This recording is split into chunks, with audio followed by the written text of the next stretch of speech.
Oh,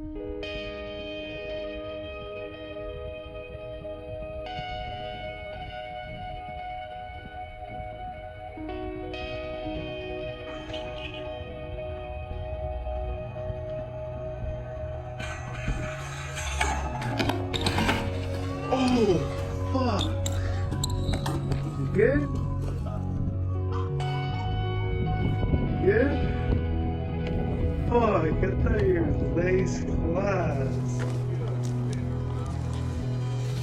So my name is Miguel Ruben Cortez. I'm 20 years old and I'm from Corona, California. And as early as I can remember, I've always known how to ride a bike. My dad, big influence on this. It's kind of funny because he doesn't really like me riding bikes today, but he's the one that created this monster. But anyways, he wanted us to be outside as kids, so we rode bikes, cut the grass, picked oranges, swept the driveway, played basketball. We did the normal kid stuff. One of my favorite memories as a kid was just like riding a bike on the sidewalk, and it'd be a hot summer day and I'd get the sprinkler mist to hit me in my glasses, and it was just childhood memory that always stay with me. So when I turned 11 or 13, I first got my BMX bike. It wasn't a real BMX bike, but I got one. It was at Walmart. It was a Tony Hawk BMX bike. If you really look back at it, it's really weird to get a Tony Hawk BMX bike because Tony Hawk's a skater. Why is he selling BMX bikes? I don't know. But it was $101 and I paid for it all by myself, and I was so proud. So after that, I realized my bike was kind of lame, so I got a cooler, awesomer bike. It was a 2013 SE Wildman. And this is my first real BMX bike. It was lighter, it was stronger, and you could do a lot more tricks on it compared to a Walmart bike. So after I got this bike, my brother and my younger cousin, Daniel and Chris, they also got BMX bikes. They love to copy older siblings, if you know what I mean, older siblings out there. And so they did, and secretly I was pretty pumped on this because this meant that I could ride with people that were my friends, and I had people to ride with. So they both got bikes, and the rest of our lives were changed for the better, in my opinion, up until now. This was what, 2012, so 7 years have gone by and I've loved every minute of it. So me, Daniel, and Chris, we started riding bikes. We weren't really good at all. And over the years we've progressed and we've learned and we've become better at riding bikes, and I'm really grateful for how BMX has brought us together. Since getting the bikes, we've made YouTube videos, we've traveled all over California, we've came close to each other, we've gone through certain scenarios that will be with me forever in my memories. It's really impacted us a lot. We've gone to cities in Los Angeles County and San Diego County and Riverside County, Orange County, Northern California, Arizona. We've really gone places that I never would have thought that we would have ever gone before if it weren't for riding bikes. So BMX to me, when I was younger, it was freedom. Like with the Tony Hawk bike, it was freedom because my mom was very strict, and she's like, hey, you can't ride your bike across the street, you can't ride your bike here, you can't ride your bike there, but you have to stay on this one block. And me being a younger kid, I was like, okay, Mom. But then one day I was like, you know what, Mom? I'm gonna ride my bike across the street. I'm gonna ride my bike to my friend's house. I'm gonna ride my bike to school. I'm gonna ride my bike back home, and I'm gonna go to the skate park. So it was a little bit of freedom for me, man. I didn't have a license, so my bike was my ride, man. You know the fucking vibes, son? You know the fucking vibes? 951. Now you get down, you know. How you gonna treat this king, baby? 951. How you gonna treat my boy? He's a king. And he's a queen. And then, later into my teen years, BMX was exploration. You might think freedom and exploration might be the same thing, but they're actually really different. Exploration, like I said earlier, we traveled to a lot of places that we never thought we would ever go to. We would go to sewage ditch lines. We would go to skate parks that weren't officially skate parks, but they were. We would go to hills in the middle of nowhere to ride these dirt jumps that were totally garbage, but we did it because that was the only thing that we had. We would go ride our city and go take all the back streets that we didn't know about because we were bored and we just wanted to ride our bikes. So we really got to go and explore and try new things out that we never thought we would ever have done because we just had nothing better to do. And then later in my teen years, now I'm into my 20s, BMX kind of became this unpredictable thing that you really didn't know what would happen or how things would go down. I say this because when you ride bikes, you want to make videos about this, and so you want to make videos, you want to go to places that you've never been, and because You want to ride things that you've never been, you have to break in.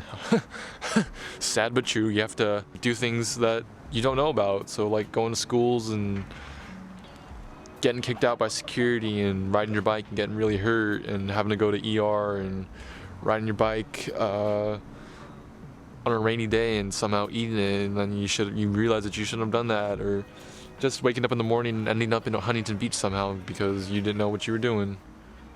That's why BMX is cool. So BMX has a big impact on my life, whether you believe it or not. I started riding bikes and then I wanted to make videos about this, and I made videos with my friends, with Daniel and Chris, and we had our own YouTube channel. We made videos twice a week for a whole entire year, and then we did that for another year, and I learned a lot about making videos. I had made videos on my phone. No, take that back. I had made videos on my iPod, yes, and I made videos on my phone, and then I made videos on my laptop, and then I got a real professional laptop and I started making videos, and here I am today. And I go to Cal State San Bernardino to make videos, man. Riding bikes inspired me to make videos, and it's really changed my life. Making videos is so much fun for me. Whenever I got free time, I'm like, hey, let's make a video. Why not? Let's go make this video on eating tacos, or let's make this little sketch video that we thought of, or let's make this BMX unboxing video, or let's make this video about these Vans shoes. Let's make a video about anything, to be quite honest. And I wouldn't be here where I am today if it weren't for BMX. So that's pretty flippin' awesome.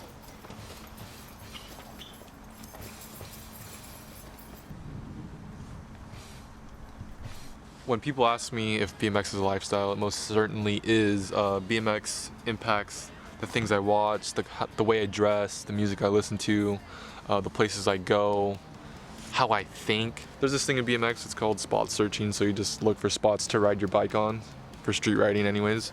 And whenever I go outside and I'm driving and I see this particular architecture on this building, or this rail, or this ditch, or these stairs, or this anything really, I'm always thinking, oh, that'd be a cool trick to do on that. And it's like this secret spy inside of you that's always looking for the latest and greatest spot to ride your bike on.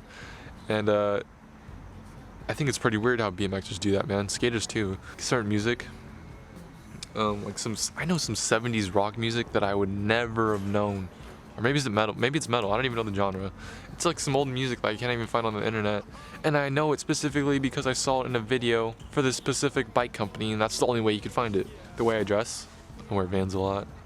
I like Vans. I like Dickies. I like wearing hats. I've broken many pairs of my glasses because of BMX, and it's pretty flippin' cool, if you ask me. So there's this cultural thing in BMX, and it's called an edit. So it's a compilation of all your best tricks and your best filmmaking and your favorite song, and you put them all together and people watch them all together, and it's a collection of your best work, and it really, it's a really fun thing to do. I've probably made 4. The first one was horrible. The second one was a little bit better. The third one was horrible. The fourth one was a little bit better. And I'm currently working on one right now, and watching these videos and going back and seeing all of them really shows you how people progress in their riding and how my video skills have improved since then.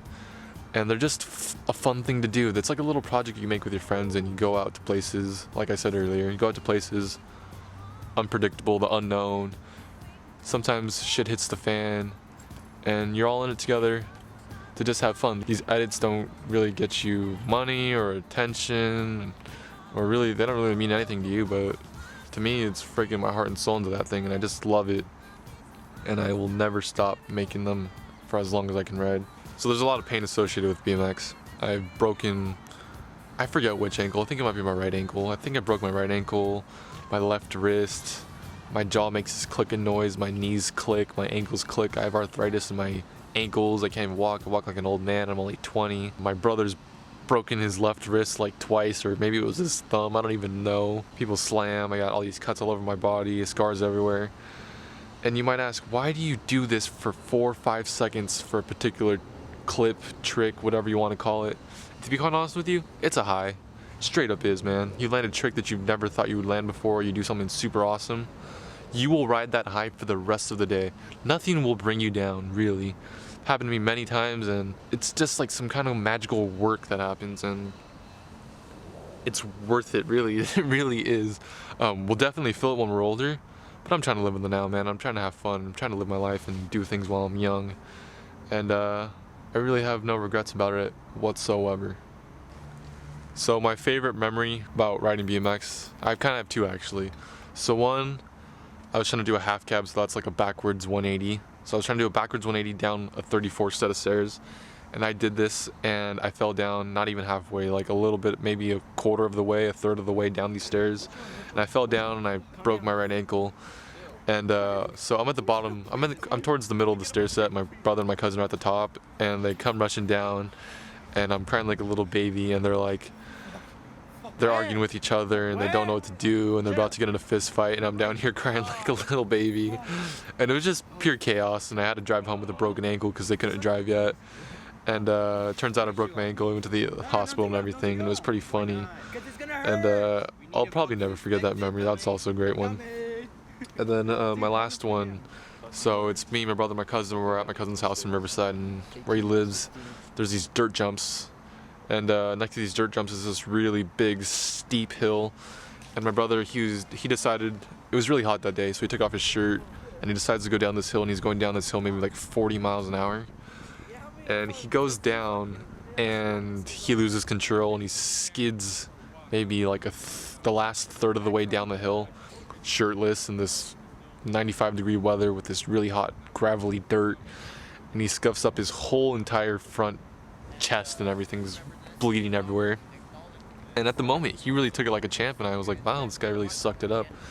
But we're riding home now and he just suddenly breaks down when we're like a block away from my cousin's house. And we just start cracking up, but he's bawling his eyes out. And we get to my cousin's house, and so my aunt and my uncle are like, oh, we're gonna have to clean this up. And so they start putting, it's either rubbing alcohol or peroxide to clean up his cut. I don't know what it was, and it was really burning him. And he started crying even more. And he's like, I want my brother to do it.